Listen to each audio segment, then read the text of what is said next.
નમસ્કાર વિદ્યાર્થી મિત્રો, ખૂબ જ અગત્યનો દાખલો છે અને પીપામાં પૂછાયેલો પ્રશ્ન છે. બે સંખ્યાઓ અનુક્રમે ત્રીજી સંખ્યાથી 40% અને 60% વધુ છે. બરાબર. પ્રથમ સંખ્યા બીજી સંખ્યાના કેટલા ટકા છે? બરાબર. તો હવે અહીંયા આપણે સિમ્પલી ત્રણ સંખ્યા આપેલી છે, એ, બી અને સી. બરાબર.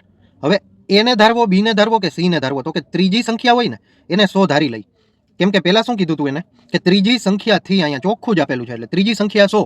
બરાબર. તો પેલી 40% વધુ હતી તો 140 થઈ ગઈ, બીજી 60% વધારે હતી તો 160 થઈ ગઈ.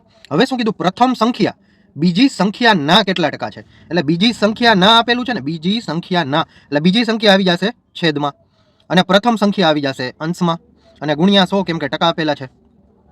હવે અહીંયા શું થશે? તો કે 0 કટ 0 કટ. બરાબર.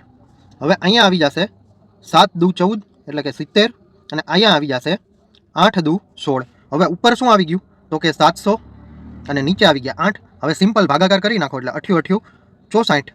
બરાબર. 6 વધશે એટલે 8 સત્તા 56 અને 8 પંચા 40. બરાબર. આ ટકાવારીમાં આપણો જવાબ આવી ગયો 87.5. એટલે ઓપ્શન બી ઇઝ કરેક્ટ. જો આ દાખલો શીખવાની મજા આવી હોય તો આ ચેનલને સબસ્ક્રાઇબ કરી નાખજો.